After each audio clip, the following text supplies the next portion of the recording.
Sindicato da Cultura.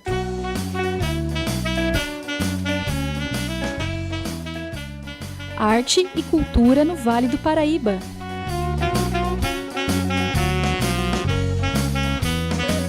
Alô, ouvinte que está conectado ou conectada no Sindicato da Cultura nessa edição número 294.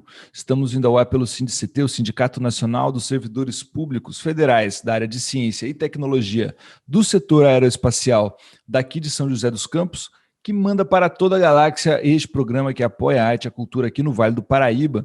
Não só no Vale do Paraíba, mas que também tem trazido algumas coisas de fora para cá. Estamos ao vivo gravado pelo facebook.com/radioctface ou youtube.com/radioct. Em ambas as plataformas você acessa, pode se inscrever no nosso canal, pode compartilhar, pode deixar like. O Facebook tá meio caidinho. Eu aconselho você a assistir no YouTube, que é mais legal. Já tem a playlist lá de vários dos vídeos que a gente já fez, você pode procurar e compartilhar também por meio do YouTube. Falou, meu amigo, minha amiga. Nós estamos aqui, então, iniciando o Sindicato da Cultura 294, disparando para toda a galáxia histórias de São José, na presença de Christopher Valentim. Como está, meu amigo? Cara, é um prazer ter sido convidado, primeiramente. Estou muito feliz de estar aqui para poder falar sobre meu projeto, sobre a minha carreira como escritor. Eu estou ótimo, como você está hoje. Tô bem. Tô fazendo um pouco de frio aqui, eu preciso lavar umas blusas, mas eu tô bem. Christopher, que legal isso, porque a literatura nem sempre é um tema tão recorrente em rádio, né? Que pra gente, nosso ouvinte pode nos ver, mas também pode ouvir, a gente fala bastante de música por aqui. Mas hoje falando sobre literatura independente, né? Como é que é essa proposta sua? Como é que vem essa questão, né? Essa produção sua história mesmo, gostaria de conhecer. Então, eu comecei a escrever bem novo mesmo, desde o jardim de infância. Eu tinha essa fascinação por ler e querer criar histórias, reproduzir, por ser uma pessoa que eu sempre fui muito criativo. Então, eu começava com aquele negócio que todo escritor começa, fazendo fanfic para si mesmo, sabe? Para desenvolver essa coisa da literatura mesmo. E com o tempo eu fui me alimentando de séries, de filmes, de outros livros, e fui vendo que eu me frustrava muito com algumas histórias que eu assistia e li e falava, cara, discordo. Se eu fizer... assistia a série e falava, discordo, não pode ser exatamente. Se tivesse sido de tal forma, poderia ter sido um pouco melhor. E com isso eu fui alimentando e fui desenvolvendo umas histórias até a adolescência, até conseguir publicar meu primeiro livro, que é da saga João. E você é daqui de São José mesmo? Isso, desde sempre. Nascido e criado como poucos. E por onde você andou por aqui? Onde foram os lugares que você estudou? A vida inteira eu morei no bairro da Vila Tesouro, e tanto o ensino fundamental quanto o médio eu fiz por aqui mesmo. Uhum. No caso de escola era Juvenal Machado, e de técnico eu fiz lá para a parte do Aquários, que é ETEC e tudo mais. Sim, olha que massa, histórias da Zona Leste, São José dos Campos. E aí esse gosto por literatura foi desenvolvendo assim, houve por exemplo, que eu me lembro, né? Quando eu comecei a gostar de ler mais coisas maiores, foi, por exemplo, o Harry Potter. Eu não li todos, mas, por exemplo, foi algo que me despertou esse interesse pela literatura, né? O que te fez despertar esse interesse, né? Você lembra de tem alguma memória afetiva com esse momento? De referência, é bem clichê, na verdade, para mim foi Stephen King, sabe? Que para mim é o pai do terror da literatura, e foi onde eu comecei a me encontrar. Antes dele, eu lia muito romance Água com Açúcar, tipo John Green da vida, tipo os Sparks, que é esses filmes que você vê que veio de livro, sabe? Você vê o tempo todo no Netflix. Eu era apaixonado por isso quando era pré-adolescente. E eu escrevia sobre isso. Mas quando eu comecei a me alimentar de coisa de horror, de terror, de psicológico, assim, eu falei, cara, é onde eu me encontrei, é onde eu gosto de criar e desenvolver situações, histórias, acontecimentos, e é onde eu consigo melhor me encaixar. Eu fui me alimentando até desenvolver meu próprio livro, assim. Olha que massa, né, cara? E, inclusive, isso é uma tônica, né? Há quanto tempo você está escrevendo, assim? Você é um escritor jovem. Quanto tempo você está escrevendo aí dentro dessa estética do terror, assim, né? O primeiro, de fato, que é da saga Jovens Sobreviventes, eu comecei a escrever quando eu tinha 14 e terminei só com 18 anos. mas eu tô com 22 no momento. Mas quando eu comecei com o terror mesmo, foi entre os 19, 20 anos que eu comecei a criar algo para as pessoas, não só para mim, esse lado do terror. E você estava escrevendo já então desde adolescente? Sim, sim, tipo, era aquilo que muito escritor independente passa, de começar a criar uma história, mas ela nunca vai para frente, você sempre vai empurrando ela para baixo do tapete. Então eu fazia muito isso. Então eu Uhum. fiquei tipo uns 4 anos procrastinando com uma história meio que pronta e nunca ia atrás de publicar. Só com 18 anos que eu falei, não, agora eu não aguento mais só escrever para mim, sabe? Eu preciso contar uma história. E você tinha, tipo assim, como é que você compartilhava essa história de uma forma de confidência? Você tinha seus amigos que liam, ou você guardava elas para si, sempre revisitava aquele universo? Porque os Jovens Sobreviventes é uma história de um universo fantástico, né? Que envolve aí também Sim. a questão do horror. Conta um pouco pra gente aí de como se desenvolveu, né? Até você falar assim, putz, agora eu vou publicar mesmo. Então, da parte de quando eu escrevia fanfic, era mais para mim, que foi quando eu comecei. Só que, tipo assim, tinha uns 3 amigos ali que eu confiava de verdade e queria compartilhar uma história. Então, eles gostavam de ler também. E eu, mesmo com aquele receio de, nossa, o que eles vão achar, eu deixava eles lerem, sabe? Já quando eu comecei com a saga Jovens Sobreviventes, eu já fui mais publicando alguns capítulos em sites mais apropriados, onde tem mais leitores, tipo, de toda a cidade, como o Wattpad, por exemplo. Que foi quando eu What? ganhei um retorno, sabe? Para ver que onde eu podia melhorar. Eu ia E falar com isso eu vou blog, mas essa já não era a época dos blogs, né? eu até cheguei a publicar alguma coisa das fanfics em blog, tipo, lá para 2010, 2011. Mas nunca Uhum. foi muito por aí. Em Já era uma fórum fase também. decadente dos blogs também nessa época, já estava decaindo bastante, né? Até que eu participava de bastante fóruns, assim, aleatórios pela internet, publicava alguns contos por lá também. Só que eu acho que o que me ajudou a ter o feedback real foi quando eu publiquei o primeiro livro, que foi em 2018. Uhum. Que aí, tipo, eu consegui esse retorno de opinião das pessoas. É, e também vira uma coisa que é fora do controle, né? Já não está perto das pessoas que você confia. Quer dizer, pessoas que você não confia pode ter lido os seus livros, né? Por assim dizer. Sim, Então, sim. é aí que começa a aventura, eu acho, né? Depois que elas. É que você tem que estar aberto à crítica, porque você vai ouvir. Que legal, cara. E como é que foi transformar essas criações em trabalho? Você falou uma coisa que antes disso, o Wattpad. O que é o Wattpad? Porque é uma coisa nova para mim. Eu vi lá no seu material, né? Falando sobre o Uhum. Wattpad, eu encontrei aqui. Vou mostrar para o nosso ouvinte. Só um minutinho que eu vou compartilhar a tela aqui. Isso é o Wattpad. Sim, sim, sim, sim.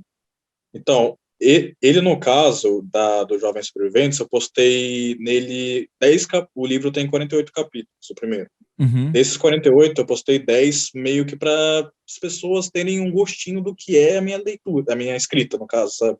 Para uhum. ver se realmente gosta, para fazer um test drive do livro, se vale a pena comprar, sabe? Ah, Então, ele é basicamente um site onde você pode postar fanfic, sem ser profissional, sem ser da área da escrita, ou você pode realmente publicar um livro seu. É um lugar para as pessoas lerem de forma gratuita, sabe? entendi. Você pode publicar um livro inteiro lá sem problema nenhum, então. Muita gente faz isso. Que, tipo, É, pessoas que não querem ir pro lado de realmente transformar o livro numa coisa física para vender e tal, mas quer que as pessoas leem. E muitas pessoas que fazem isso é de forma anônima até. é uma plataforma de leitura, Sim, então. sim, sim. Como se fosse uma rede O social ruim, mesmo, né? Como se fosse um Medium também assim, não é? sim, sim, sim. O ruim é que ela tem muito anúncio para quem não é assinante. Então, pode ser Hum, um pouco desconfortável ler pelo celular, tipo, toda hora vir alguma coisa na tela. Mas mas de é um qualquer gostinho que forma, você tem. É. para o nosso ouvinte que queira conhecer o trabalho de Christopher Valentim, Jovens Sobreviventes, você pode ter um gostinho aí.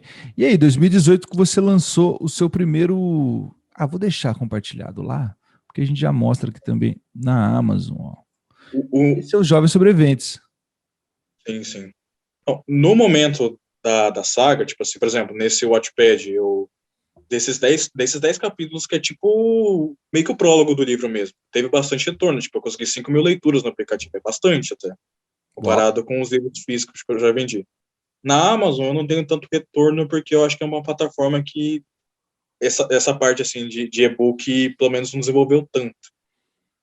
E no caso dos físicos, por um probleminha que eu passei com a saga da Jovens Sobreviventes que me levou a escrever o Vale do Malfim, que é o dos Contos de São Zé, eu parei de vender os livros físicos. Então, realmente, hoje em dia, ele só tem online.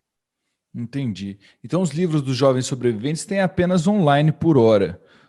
Sim, sim. E aí você consegue adquiri-los de que maneira? Pela Amazon ou diretamente contigo? Pode ser diretamente comigo, os físicos que sobraram, tipo, eu não estou produzindo mais. Uhum. E esses que são e-book é pela Amazon mesmo, ou os capítulos iniciais que você lê de graça no Wattpad. Aqui, ó. Os links estão tudo na descrição desse Sindicato da Cultura, edição número 294. Falou, meu amigo e minha amiga, para você conseguir acompanhar o trabalho de Christopher. Christopher, conta um pouco pra gente dos Jovens Sobreviventes. Como é que é esse universo? Quem são esses jovens? Eu vi ali que tem uma faixa etária de 10 a 18 anos, né? Uma literatura... Pô, você escrevia para sua idade, isso é uma coisa interessante. Sim, tipo, o interessante dos Jovens Sobreviventes que ele era meio que uma conversa de autor com leitor, da parte de jovens, sabe? Era um jovem falando para um jovem. Lógico, aquele toque de fantasia. Basicamente, a história se passava num mundo apocalíptico, onde só jovens haviam sobrevivido à catástrofe, ao fim do mundo, e eles tinham de lidar tanto com esses problemas que o fim trazia, quanto com os próprios problemas internos que cada um sofria, que é naquela fase onde você realmente começa a desenvolver seus tipos de transtorno, onde você começa a identificar, sabe? Desde depressão, ansiedade, bipolaridade e tudo mais, sabe? Então eles tinham que lidar com esses dois problemas e conseguir sobreviver a tudo isso. Então, era meio que uma forma de acolher todo tipo de jovem, tanto quem passa por coisas mais pesadas, quanto quem realmente só se sente perdido. Então, eu meio que me baseava nas minhas vivências, em pessoas que eu conhecia, em amizades que eu tinha, para criar personagens e situações com aquele toque de ficção. Cara, que bacana isso, cara. Eu acho muito valioso essa questão do jovem falando para o jovem, né? O jovem tem tanta dificuldade de ser representado muitas vezes em outras mídias, até mesmo na literatura. Eu não posso dizer porque eu não acompanho literatura juvenil, mas aquilo na TV, né? Às vezes muito ridicularizado, muito voltado para um lado infantilizado da juventude, não como cidadãos críticos e que também passam por esses problemas psicológicos aí, mais do que nunca, né? Sim, Que tem afetado a nossa sociedade durante esse período. Isso é muito legal. sim. E como era esse universo, né? Dá uma dimensão desse universo. As outras faixas etárias sumiram? Então, no caso, o primeiro era bem clichê mesmo. Eu era apaixonado por Apocalipse Zumbi. Quando Uhum. eu tinha 14 anos foi quando eu comecei a escrever. Então, de fato, o fim do mundo foi causado por conta disso, por conta de um vírus e tudo mais, coincidência com o atual do mundo. Então, tipo assim, Isso há muitos anos nesse... atrás você já tinha pensado. É, Apocalipse então, meio que, Zumbi. tipo assim, os jovens, por estarem conectados com a internet, com videogames, com livros, mais do que os adultos, eles meio que se tornaram mais aptos ao fim do mundo, enquanto os adultos já meio que, tipo assim, tava naquela fase mais mórbida, de emprego, não todo mundo, mas a maioria. Uhum. Então, quando o fim surgiu, meio que foi um choque, onde a maioria morreu por não estar acreditando naquilo, sabe? Por não botar fé que não era só uma coisinha simples, mas sim algo que poderia realmente acabar com toda a humanidade. Então, foi por isso que realmente só sobrou jovens. Massa, velho. Que trabalho interessante esse. Jovens Sobreviventes. E aí você tem 5 livros dele, certo? Sim, sim. Foram 5 publicações, todas independentes. E como é que você, quando a gente fala em publicação independente, o que você entende por isso, assim? Porque existem várias formas, o financiamento tem que vir de algum lugar, mas existem várias formas de Sim. se publicar independente, né? Bom, o que eu falo de independente é assim, é, foi totalmente tudo que uma editora faria, eu tive que fazer, sabe? Primeiramente, quando eu terminei o meu livro, eu mandei sim para algumas editoras e eu não gostei do retorno em quesito de proposta de publicação, sabe? Eu não achei muito interessante tanto para o meu bolso na época, tanto pela parte de retorno para o autor. Então, eu preferi caminhar com as minhas próprias pernas, sabe? Depois de terminar a escrita, eu tive que ir atrás de uma pessoa para revisar que realmente fosse boa nisso e pagar do meu próprio bolso. A parte de fazer a diagramação do livro, o registro dele, você tem que mandar ele para a Biblioteca Nacional, aguardar um tempo, que é um custo também. Você tem que enviar para a gráfica manda para você tem que distribuir o livro para as pessoas, então é tudo você, sabe? Cuidar de todos os setores. Sim, você tem que cuidar desde a produção até a venda. E, geralmente, quando você não é independente, quando você tem uma editora, quando você é patrocinado por uma, é ela que cuida da maior parte das coisas. Cara, que interessante, porque isso, né, é o que tem sido a tônica em todos os setores da arte mesmo, né? Na música mesmo, Sim. o artista independente faz parcerias, mas basicamente ele cuida de todos os setores, desde a produção do material, até a circulação, até a venda e até a produção do próprio show, né? É, Divulgação de imprensa, etc, né? o que eu acho bom de ser independente é que você tem a melhor coisa para um artista, você tem liberdade. Você não fica preso num contrato. Você pode fazer o que você quiser da sua arte. Se expressar realmente sem um medo, sabe? E então eu atualmente prefiro ser assim. Eu até recebi uma proposta legal desse último livro que é já dos Contos de São Zé, que eu vou falar depois. Mas olhando por tudo que eu passei, eu falei, não, eu vou continuar sendo independente, mas foi quando eu tive a ideia de fazer a pré-venda pelo cartaz que eu citei, que foi a primeira vez que eu fiz isso, em vez de custear tudo do meu bolso. Que dos outros, o investimento retornava com a venda dos livros. Só que era com tempo. Esse já foi desde o começo. Que massa, cara. Isso diz também sobre a proximidade com o seu público, né? Talvez pensando que você também, nós falávamos, né, de um escritor jovem que fala para o jovem, quando você resolveu dar esse ato no Jovens Sobreviventes e investir nesse Vale do Sem Fim, né? Que é o Vale do de Malfim. Malfim. Isso, Vale do Malfim, que é o livro lançado isso. agora com a pré-venda, isso diz um pouco da fidelidade que a galera também adquiriu, né? Para poder Sim. te ajudar a continuar trabalhando. Porque, assim, foram 3 anos, né, desde o primeiro livro até aqui, então eu meio que conquistei um público. Por mais que a saga Jovens Sobreviventes não tenha sido tão, assim, teve um retorno tão grande em quesito de leitores, assim, de números, assim, eu acho que eu consegui muita fidelidade, sabe? Daquele grupo de pessoas que realmente gostaram da arte, gostaram da minha escrita e divulgam ela. E por eu ter conseguido esse financiamento, dessa pré-venda, que custeou praticamente toda a primeira remessa, para mim, foi, nossa, tipo, caramba, eu devia ter feito isso antes. Pois é, cara, mas esse é um desafio também de quem faz um sistema de financiamento coletivo ou de pré-venda, né? Você já tem que ter um público consolidado. Isso é fruto também daquilo que você. Ou ter um marketing muito bom. Pois é, que aí é uma outra dificuldade, né? Porque, Sim, pelo que eu estava lendo das coisas de você, Christopher, você já produzia também a parte gráfica dos seus outros livros, né? sim, sim, sim, sim. Ilustrações e tudo? Eu dei muita sorte, porque é um desafio para os escritores independentes, fora a parte de achar um revisor bom, a maioria tem que achar um design gráfico bom para fazer a capa do livro ou gravura se o seu livro tiver. E, e não é um serviço muito barato, justamente porque é uma arte, né? Tem toda a parte do artista que ele precisa desse retorno. Então, eu considero que eu tive sorte nisso, por ser design gráfico e conseguir produzir minha própria arte, porque não tem como eu não gostar da arte de um outro designer, porque eu mesmo estou fazendo para mim, então Uhum. tem aquilo, sabe? Qualquer Então, reclamação eu resolvo comigo mesmo. então, dos livros antigos eu fiz a capa, toda a gravura, e nesse atual eu fiz somente a capa, e pela primeira vez eu contratei uma outra artista para fazer os desenhos dos contos, porque eu precisava de um traço que eu não tenho conhecimento para fazer. Então eu preferi contratar alguém. Eu vou achar a arte da sua capa para a gente mostrar para o nosso ouvinte e nossa ouvinte, mas enquanto isso você já pode meio que antecipar para a gente aí como é que foi essa pesquisa sua, né, do Vale do Malfim, qual foi a ideia que você desenrolou aí para esse hiato dessa série que você vinha carregando até então? Então, depois dessa pausa que eu tive que fazer com Jovens Sobreviventes por força maior, eu já tinha meio que um roteirinho do Vale do Malfim que eu queria publicar ele, sei lá, daqui uns 5 anos. Ele não era para agora. Eu tinha uma base para ele. Mas com tudo que aconteceu, eu falei, cara, eu não vou ficar parado esperando resolver esse problema dos jovens sobreviventes.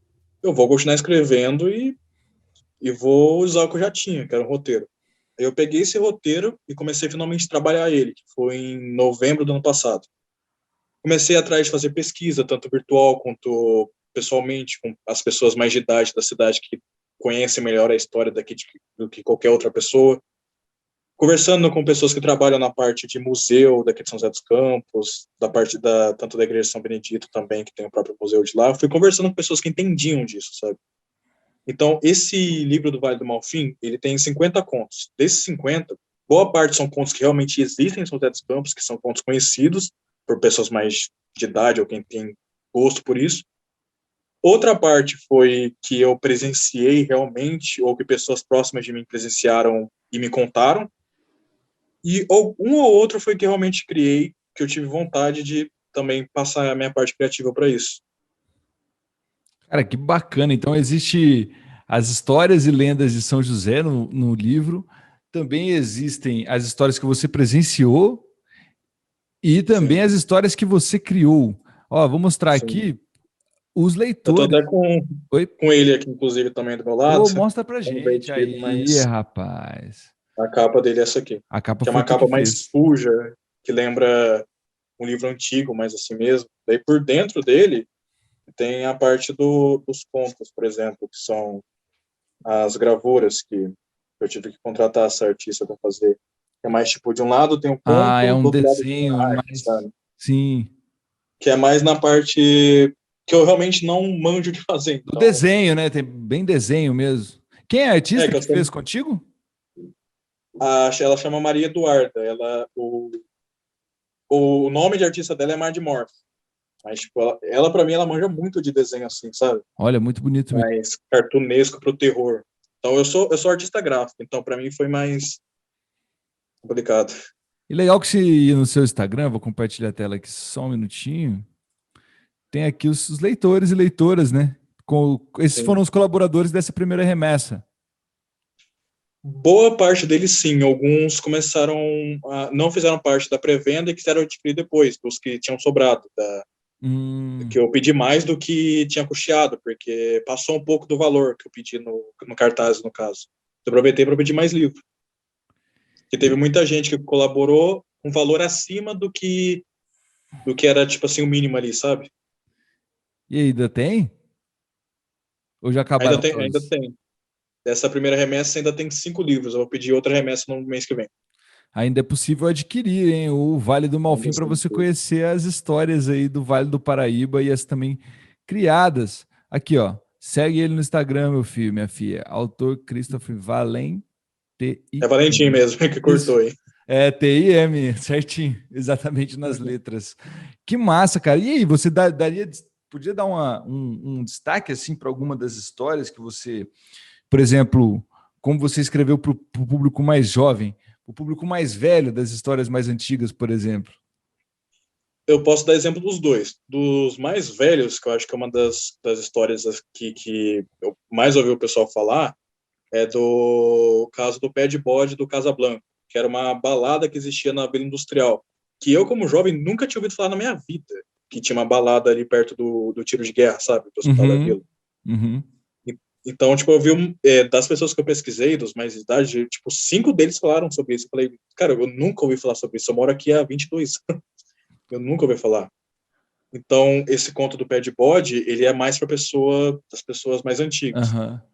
Agora, para as mais novas, que foi um dos que eu criei, tem, por exemplo, o Maníaco do Calçadão, que foi uma coisa que eu passei entre aspas, sabe? Que foi bem intensa para mim, eu consegui trazer isso pro livro, que é mais pro dias de hoje, que é o calçadão do centro, no caso. Isso foi em quando? Que o conto se passa, É, o do calçadão. no caso, ele é de 2019. E aí você Então, conviveu tipo, com esse período do. sim, por exemplo, o livro ele tem uma linha do tempo extensa. Ele começa em 1950, ele ultrapassa a nossa década atual, ele vai até 2030. Então, tipo, tem Uhum. muito conto nessa linha do tempo. E o interessante é que nenhum conto se conecta diretamente com o outro. São contos, é uma antologia. Então, você Sim. pode ler aleatório o livro do jeito que você quiser. Tipo, esse conto me chamou a atenção, vou ler ele primeiro. Só que para você ler o final, você precisa ler todos, porque alguma coisa envolve para chegar nisso. Entendi. Você pode ler episódio de maneira episódica, vamos supor. Os episódios se fecham, né? Quer dizer, eu posso começar Sim, pelo meio e depois ir lendo, sim, mas para o final tem que ter todos. sim, porque não tem conexão, mas tem conexão. É o que eu posso falar Perfeito, sem dar spoiler. perfeito, perfeito. Olha que e como foi para você esse trabalho, né? Porque assim, você criou um universo fictício lá em jovens sobreviventes. Como é que foi para você criar um trabalho do lugar onde você vive, do lugar onde você cresceu? Como é que foi para você revisitar esses lugares, essas pessoas, imaginar esses espaços? Para mim foi interessante porque com Jovens Sobreviventes eu tinha aquela coisa de que se passava nos Estados Unidos, ou o livro no caso, sabe? É uma história Hum, bem americana. Mas eu sentia só, até porque quando eu escrevi eu era adolescente e o que eu me alimentava era de histórias assim. Eu não tinha tanta coisa nacional para poder trazer para isso. Mas eu sempre sentia aquela coisa de, poxa, por que eu não escrevo para mim, para o meu país, para minha cidade, que se passa realmente aqui, é onde eu realmente domino. Então, como eu sempre gostei de terror, de horror, dessa coisa psicológica, e como eu sei que São José dos Campos é uma cidade muito grande, que já aconteceu muita coisa, acontece coisa o tempo todo, hum. parece que aqui só acontece tragédia, eu falei, cara, eu gostei disso, eu gostei dessa parte de mistério, de curiosidade, então eu quero falar para esse leitor que é o meu tipo de leitor, sou eu, é o que eu gostaria de ler, Coisas sobre o seu lugar. sim. Sabe o que eu acho interessante? Porque assim, você fala dessa da cidade que só acontece tragédia, no caso de São José dos Campos, mas por outro lado, é uma cidade com uma fachada azulzinha, né? Parece a cidade de É, Townsville, né? Às vezes eu acordo aqui em São José e falo, ó, a cidade de Townsville, né? Que coisa mais. desculpa, pode continuar. Não, não, é porque é um imaginário, né? E você traz Ah, justamente sim, o sim, contrário, que assim, a pessoa vai olhar aqui para o Vale do Paraíba, vai olhar a cultura popular, de repente, né? Vai olhar a sim. tecnologia, tem várias facetas da cidade que chamam para criações artísticas, e essa é uma, para mim, pelo menos, foi inesperada. Sim, tipo, é que nem eu falo, São José é uma das quintas melhores cidades para se viver daqui, ela é muito bem vista, ela é, tipo, eu amo aqui, ela é maravilhosa. Ela é, como você mesmo falou, ela é muito bonita esteticamente, até porque, né, o Arco da Inovação ali virou o cartão postal da cidade. Todo ano troca de Não, luz, todo mês é, troca não, de luz. não posso falar tudo, menos que ele é feio, na minha opinião. E, tipo, mais a cidade, por debaixo do tapete, na história dela, ela tem muita coisa que eu sequer, como morador, fazia ideia. E ela é uma cidade muito devota na parte religiosa. Ela tem muita coisa por trás que é bem complicado, que realmente as pessoas não veem, sabe? E que eu misturei isso com a ficção, para gerar um entretenimento também. Esse imaginário religioso cristão, especialmente, também tem, ele flerta muito, né, com os demônios aí, com outras facetas do horror, né? E aqui Sim, na sim. região do Vale da Santa Padroeira do Brasil, né? Sim, sim. E o interessante também é que ele nivela sobre tudo. Tipo, como é um livro sobre contos, eu vou desde entidades, sobrenatural, monstros, serial killers, de tudo mesmo. É um conto onde você lê sem imaginar o que é a ameaça do conto, porque cada conto é diferente. Mas Interessante. todos têm um fundo do, do porquê que a cidade é assim. Por que a cidade é assim? Você chega, né, você É. consegue responder essa pergunta no meio desses contos, nesse processo de escrita seu? Você consegue dizer por que a cidade é assim? Sinceramente, eu mesmo escrevi, não consegui encontrar uma resposta. O que eu posso é palpites. Que a cidade, desde a sua criação, ela sempre quis ser bonita demais externamente, mas ela esquece muito do seu interno, dos seus moradores, do que acontece nas áreas mais complicadas da cidade. Para quem é de fora, ela é muito bonita. É verdade. Isso é verdade. É uma cidade confortável, né? Tem espaço. Sim, Tem espaço. Porque a gente vê, por exemplo, nas grandes metrópoles, falta espaço, né? Cheio demais, muita verdade. gente. Essa disputa fica até, inclusive, mais violenta, né? Mas é realmente uma cidade ótima. A parte de cultura, do valor da cultura daqui da cidade, eu acho que o incentivo aqui é enorme. Tipo, para artista, eu acho que, nossa, isso é excelente aqui. Você tem buscado esses editais públicos para fazer publicação?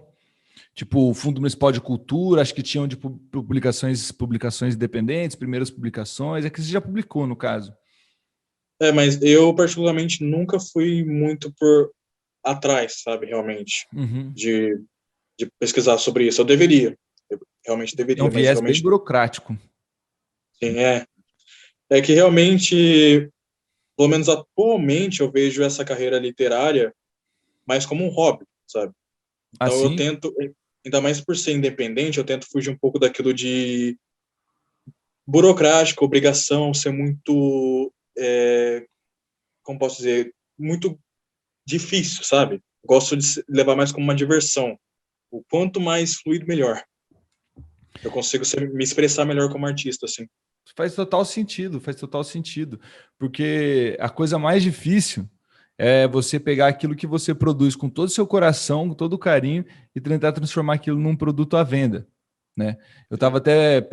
Eu sou músico, então eu estou planejando o lançamento de algumas músicas, que hoje em dia as pessoas adoram chamar de single, né? Aí eu fiquei pensando, cara, é difícil transformar uma música em single, né? Para mim. Porque eu Imagina. crio a música e gosto de tocar ela. A gente tem que transformar ela num single, tem que transformar ela num negócio e botar à venda, né? E aí, quando você Sim. trabalha com uma certa liberdade, né? Com essa liberdade que é a independência, ou o hobby, o amadorismo, né? Que é fazer por amor, Sim. pode ser uma alternativa, né? Porque se o artista realmente perder um pouco daquilo do amor, é lógico que você tem que correr atrás, tem que quebrar um pouco a cabeça, tem que ter um pouco de dor de cabeça, que nem ser independente não é as mil maravilhas. Eu já passei muito perrengue por ter que cuidar de tudo, mas não ao ponto de eu falar que eu não estou gostando mais disso.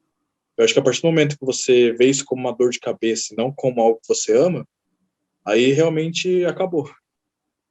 E tirar aquele dinheiro do próprio bolso, né? Que você falou. Não sei, o que você leva Sim. paralelamente para poder sustentar esse seu outro trabalho com literatura? No caso, eu já trabalhei muito para as pessoas, trabalhava no shopping, por exemplo, tipo, Uhum, a maior parte da minha renda para os livros passados vinha do meu próprio emprego, né? Boa parte dele. E atualmente eu tenho a minha própria empresa, uhum. então eu ajuda bastante. Pois é, e não só ajuda, como mantém, né? Acaba Sim, sim. mantendo a própria produção. Mas que legal, cara. Na verdade, eu vou deixar aí meio que reservado com você um Vale do Sem Fim para mim, cara. Porque, pô, tem que ter isso aqui, né, cara? Beleza, pode deixar que Circular na família inteira, para a família inteira lembrar das histórias. esses exemplares que sobrou, devido a uma coisa que eu fazia muito com a saga Jovens Sobreviventes, é que eu acho legal de ser independente. Eu gostava de entregar o livro pessoalmente, sabe? Poder ter aquela Uhum. conversa com o leitor, aquilo de tirar foto, marcava um dia e entregava. Antigamente eu tinha mais disponibilidade e tal. Hoje em dia, por conta da pandemia e também por preferir assim, eu estou enviando por correios, que eu acho mais fácil, por envio módico, tipo, super econômico. Chega certinho o livro. Ainda mesmo para quem mora na mesma cidade. Que bacana, cara. E para quem quiser adquirir esses livros, né? Você falou que tem alguns, poucos dessa primeira remessa, mas já pode encomendar, é que a segunda remessa está chegando em julho. Isso. Então, pode entrar em contato comigo mesmo no Instagram, que é onde eu mais consigo cuidar dessa parte literária, que é o que você tinha divulgado. É só mandar mensagem no direct que tem como ou pegar esses que sobraram enquanto não acabar, ou já deixar reservado para a próxima. Que bacana, cara. Então, nosso ouvinte tem que ficar ligado ou ligado aí nos links que estão na descrição para você adquirir o contato aí do Christopher Valentim para poder adquirir os livros do Vale do Sem Fim, Histórias do Vale do Paraíba de horror, meu amigo, minha amiga, olha que massa. Cara, aqui, né, a gente conversando, minhas perguntas aparecem durante o programa também. Eu fiquei pensando como é que você vê a literatura independente aqui no Vale? Você tem acompanhado as pessoas, o que elas têm produzido, escritores e escritoras? Então, atualmente, eu antes da pandemia, no caso, até que me encontrava com bastante pessoas desse meio, sabe, que faziam independente também, até alguns que tinham editoras.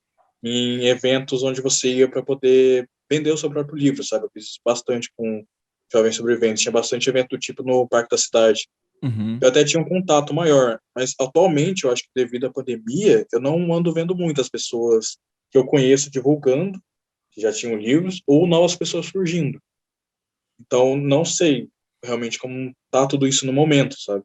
O que eu acompanho realmente de escritores independentes que eu vejo com força é realmente mais de fora atualmente da cidade. Às vezes também as redes sociais estão limitando nossos acessos, né? Fica difícil É, aparecer que as pessoas que estejam produzindo. E também essa questão, né, que eu queria te perguntar sobre a literatura em tempos online, né? Igual você falou que grande parte do seu público, porque, por exemplo, eu não sou tão mais velho que você assim, mas já venho de uma geração que aprendeu a ler na internet mais para frente, né? Por exemplo, eu só fui sim. ter internet aos 14 anos, vamos dizer assim. Então, como é que você vê essa relação da leitura com o mundo digital, com essa velocidade das redes e tal? Porque, pô, você tem 5 mil leitores lá, velho, isso é muita coisa. Por exemplo, eu tenho muito artista, inclusive eu, que tem um clipe e não tem 5 mil visualizações, isso é muito considerável. Assim, eu acho isso, no caso, ótimo dessa parte de virtual, porque e-book, eu particularmente não sou tão fã de ler, mas eu já li o suficiente, assim, bastante. Eu prefiro o livro físico, no caso, o material, assim, que é maleável. Mas eu acho excelente, porque é uma forma do autor conseguir divulgar sua obra, ou quem, no caso, não queira correr atrás disso, de publicar um livro físico, onde é mais difícil, realmente, conseguir publicar ele de forma menos burocrática virtual, sabe? Colocar ele na Amazon, por exemplo, Uhum. ou no Wattpad, onde você consegue sem ter muita dor de cabeça, sabe? Então, para mim foi excelente, que nem esses 5 mil que eu consegui dos primeiros capítulos no Wattpad, é um número bem maior dos livros que eu vendi físico. Então, tipo, tem uma diferença bem grande. Então, cara, pois é, parece que facilitou essa questão de para você ter o seu livro no papel antigamente, ou nem tão antigamente, ou até hoje em dia mesmo, igual você falou em relação com as editoras, era complicado, né? Era complicado Sim, de receber muito não na cara, né? Até conseguir publicar alguma coisa. Hoje em dia a publicação na internet deu uma facilitada nesse. sim, sim. Eu vejo o livro físico como um reconhecimento maior para o escritor. A maioria tem esse reconhecimento pessoal, sabe? De, poxa, eu estou segurando um livro que é meu, que eu escrevi, e tem outras pessoas também fazendo isso. Então dá aquela questão de orgulho. Mas também ter ele na internet, que as pessoas estão dando feedback, é maravilhoso. Que nem leitor que leu esse capítulo do Wattpad, me trazer um retorno, sabe, do que achou. Isso dá um up pro escritor que nossa, ajuda muito. Então, para mim, essa parte virtual foi maravilhosa. Que massa. Então você ouvinte que leu, porque provavelmente as pessoas que já leram vão aqui querer saber um pouco o que pensa também no Sindicato da Cultura 294, o nosso autor Christopher Valentim, e também, né, chega junto para conhecer esse trabalho e você pode adquirir os livros aí da maneira que achar melhor. Ele diz que entrega aí de maneira remota, até porque estamos em pandemia, né? O café de Sim. máscara tem que ser com... tá complicado. Pois é. Mas eu já gostaria de agradecer aqui de antemão sua presença. Nós vamos caminhando aqui para os nossos minutos finais. Muito Eu obrigado que pelo agradeço. papo. Prazer ter conhecido seu trabalho. Eu agradeço. E para mim o convite, como eu te falei, foi ótimo, porque eu sempre gosto de falar daquilo, daquilo que eu amo. Então sempre vai ser bom. Que massa. Espero que em um outro momento a gente tenha mais tempo para poder conversar mais sobre isso, devagar sobre essas lendas. Eu gostaria de conversar, na verdade, depois de ler o livro, para a gente poder falar sobre essas É, lendas e as memórias de São José, que eu acho que é aí que vai ser o mais legal de tudo aí que mesmo. vai ter assunto. Christopher, muito obrigado pela sua presença. Se você quiser mandar beijos, abraços, salves e agradecimentos, esse é o momento.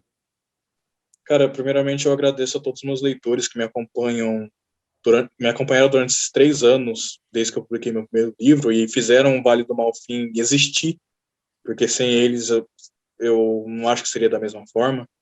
Então, tanto que nesse livro do Vale do Malfim, ele tem uma área que é para os colaboradores, onde todo mundo que ajudou no cartaz, na pré-venda, Eu fiz uma arte, né? A artista, no caso, fez pro livro, onde está com o nome de todo mundo. Então, eu sou eternamente grato a todas as pessoas e as novas que vão surgir com o tempo. Massa demais. Fico salve a todos os leitores e leitoras que acompanham o trabalho de Christopher. Assim sigam e que se multipliquem essa galera para poder conhecer a arte independente produzida aqui no Vale, dentro do meio da literatura, aqui no Sindicato da Cultura, edição número 294, que está dando um tchauzinho, uma tchauzinha, hein? Dia 22 de junho, o mês está acabando. Oh, e a vacina aí, galera? Vai chegar ou não vai? Os trintão tá esperando. Bora aí, filho. Acelera aí, ó. Bora. Obrigado, Christopher, mais uma vez, pela sua presença. Um beijo, Até. uma beija para todo mundo e até quinta-feira. Tchau, tchau. Você ouviu Sindicato da Cultura, um programa da Web Rádio CT, do Sindicato de Ciência e Tecnologia INPE, CTA e CEMADEM.